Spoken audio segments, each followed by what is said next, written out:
జూబ్లీస్ లో నవీన్ యాదవ్ తండ్రి, కాంగ్రెస్ అభ్యర్థి నవీన్ యాదవ్ తండ్రి శ్రీశైలం యాదవ్ గత చరిత్ర, కేసీఆర్ కున్న సంబంధం ఇవన్నీ కూడా మాట్లాడడం జరిగింది. నిజంగా కేసీఆర్ కి ఒక వాహనం ప్రచార రథం కూడా కొనే పరిస్థితుల్లో అప్పుడు లేడా సార్? తెలంగాణ రాకముందు ఆయన కారు కూడా లేదు. కారు కూడా లేదు. కారు లేదు.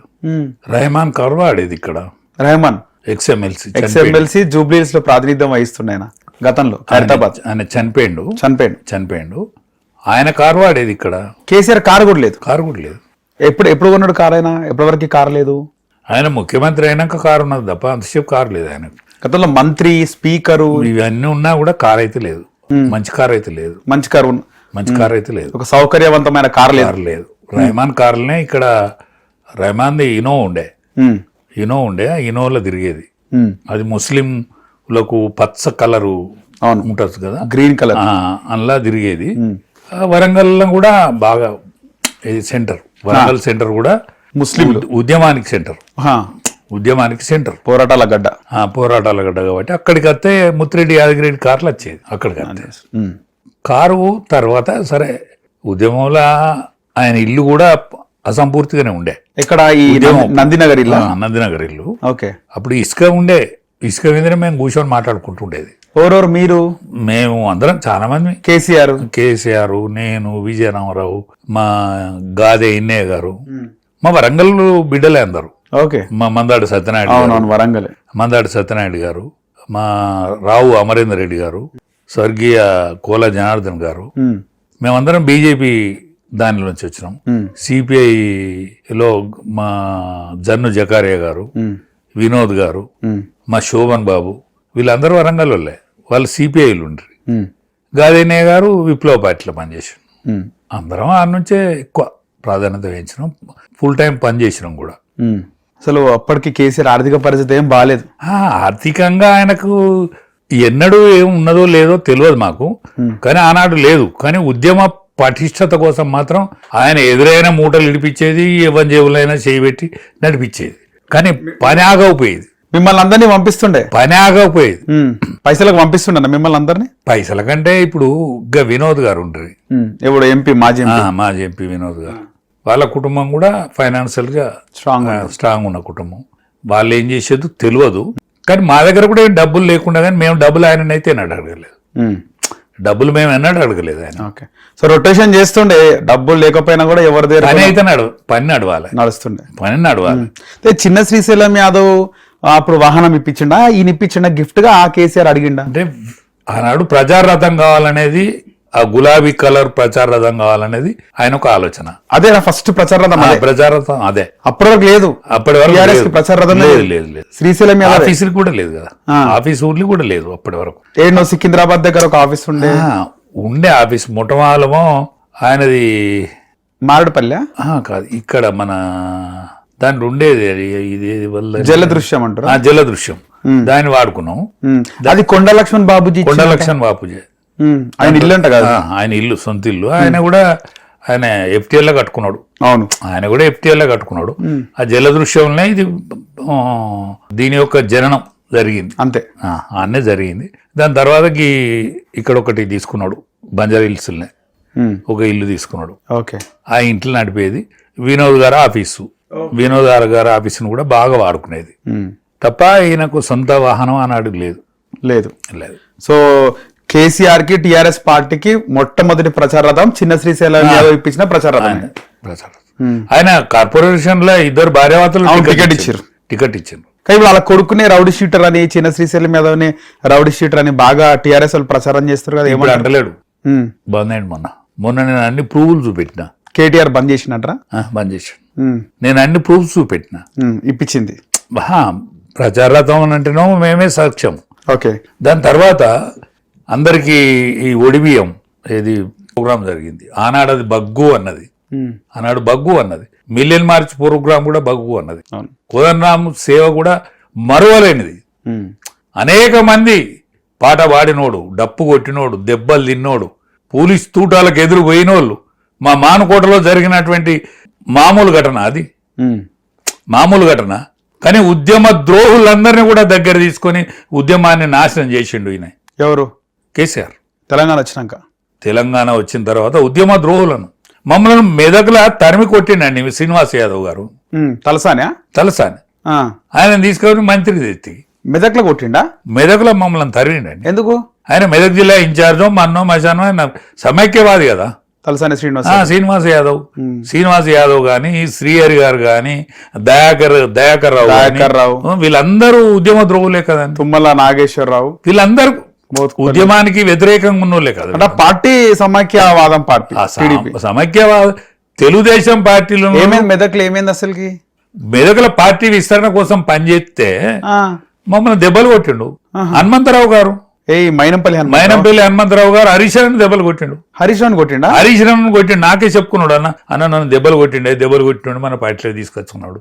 ఏం చేస్తాం ఇప్పుడు మామే అంటే డైరెక్ట్ కొట్టిండా హరీష్ రావు? డైరెక్ట్ మైనంపల్లి హనుమంతరావు హరీష్ రావుని కొట్టిండు దెబ్బలు కొట్టిండు. నాతోనే చెప్పిండు. అంటే అప్పుడు ఇంత బలంగా లేడు హరీష్ రావు?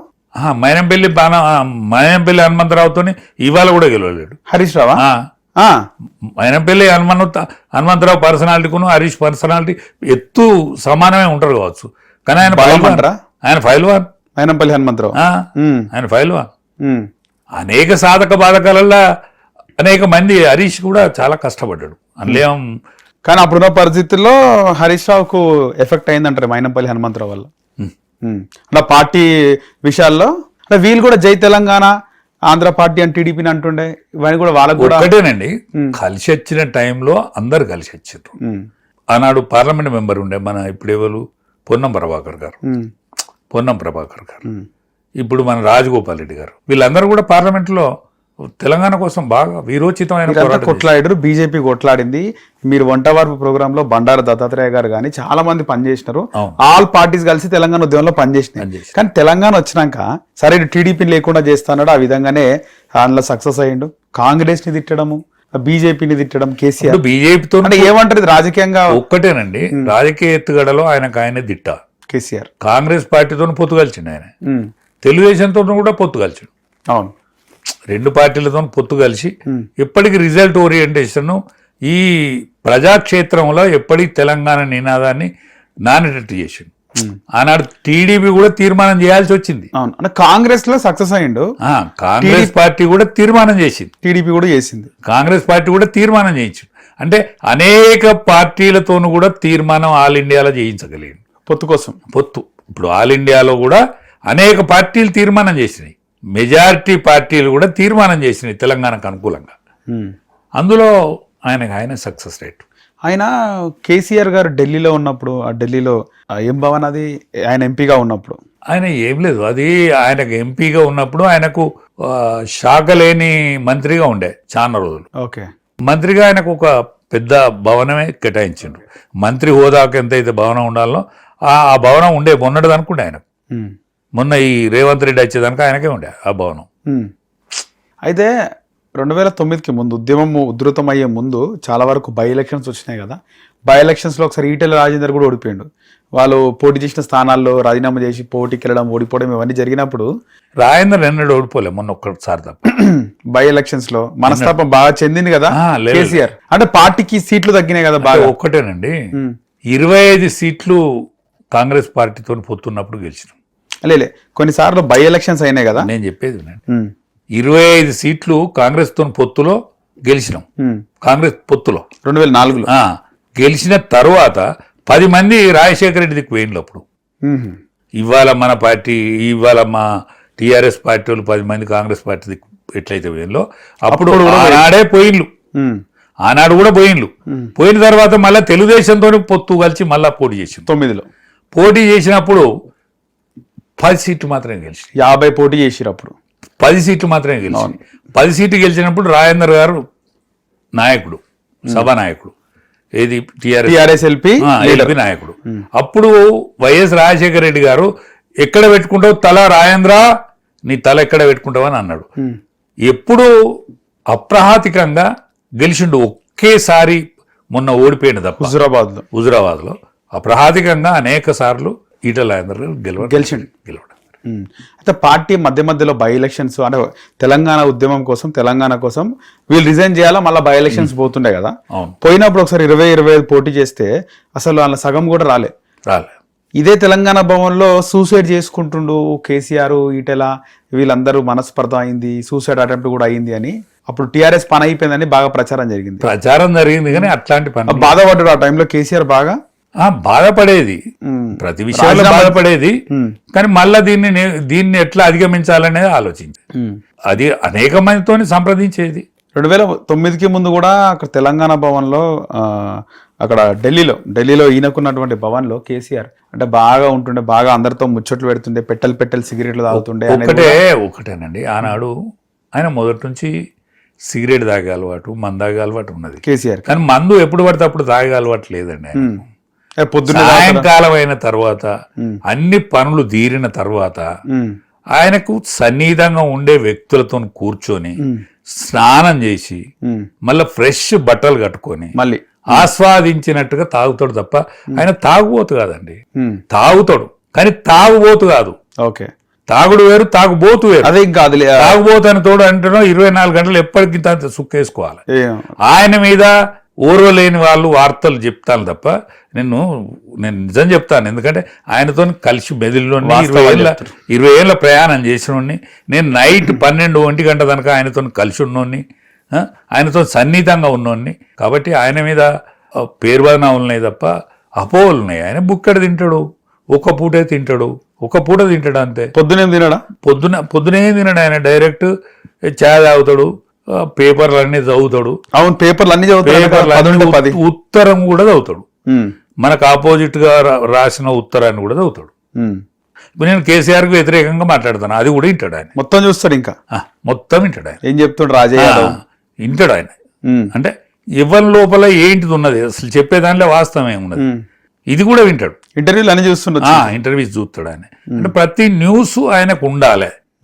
పోతే ఆయనే ఇప్పుడు బాగా డల్ అయిండు. మొన్న హరీష్ వాళ్ళ తల్లి చచ్చిపోయినప్పుడు నేను దూరాన్ని చూసా. అంటే ఒక విషయం తెలిసింది నాకు కూడా, కేసీఆర్ గారికి డయాలిసిస్ అవుతుంది, ఆరోగ్యం బాగాలేదు. డయాలిసిస్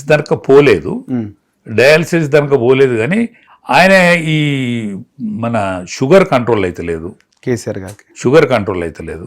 పోతే ఆయన కిడ్నీస్ కూడా కొంత దెబ్బతిన్నాయని, అదే అందుకే డయాలిసిస్ అవుతుంది. డయాలిసిస్ కాడికి అయితే పోలే ఇంకా.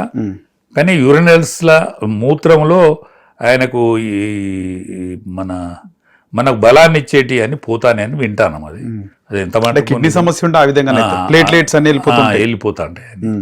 కానీ మొత్తానికి అయితే హెల్త్ అయితే మంచిగా లేదండి మొన్న. ఎందుకంటే ఆయన చూస్తే దిగ్భ్రాంతి చెందిన అందరూ ఉండే చేరిపోయేంత దిగ్భ్రాంతి. సో ఒక రాజకీయ దిట్ట ఈ విధంగా కావడం అంటే ఒక పదవి పోవడము, ఆ తర్వాత జరిగిన కుటుంబ సమస్యలు ఇవన్నీ కూడా అసలు కేటీఆర్ ఒత్తిడి చేస్తుందంట, నన్ను అప్పుడే ముఖ్యమంత్రి చేయమని ఒత్తిడి చేసినట్ట మొన్న.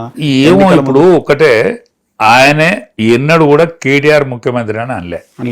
కేటీఆర్ చెప్పుకుండు అని చెప్పి కేటీఆర్ ముఖ్యమంత్రి కూడా అంటుండు. ఒకసారి ఏం జరిగిందంటే, అవునా నాకేం చాదనైతే లేదా, నేను ఎందుకు ముఖ్యమంత్రిగా నేను అన్ఫిట్ అనిపిస్తాను మీకు, మీరు నాతో ఎవరు సవాల్ విసురుతారో విసిరండి, ఎవరు మాట్లాడతారో మాట్లాడండి, మీకేమేం కావాలో నేను చెప్తా అని చెప్పిండు. ఛాలెంజ్ చేసిండు.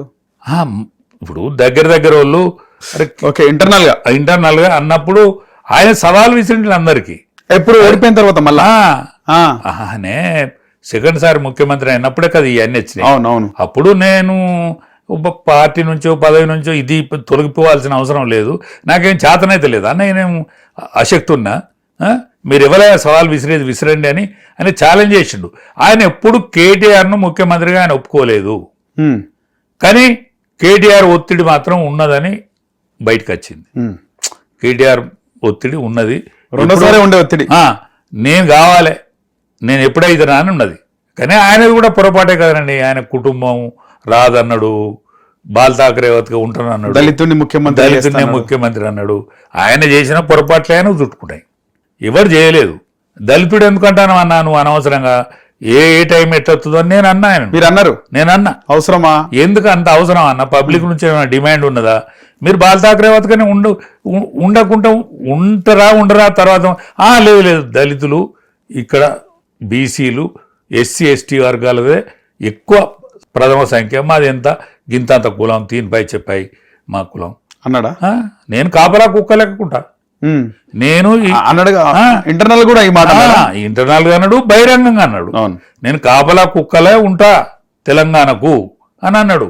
ఆయన అట్లా ఉన్నా కూడా ఏం కాకపోవు, లేకపోతే ఈ సంతానాన్ని తీసుకురాకపోయినా కూడా ఏం కాకపోవు.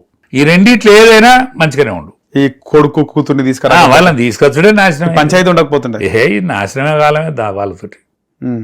లేకపోతే జ్యోతి బస్సు ఎన్ని రోజులైతే నేను అలసిపోతానని నాకు చేతనం అయితే లేదు, నాకు నడుము నొప్పి వచ్చిందని ఊరుకున్నాడు జ్యోతి బస్సు.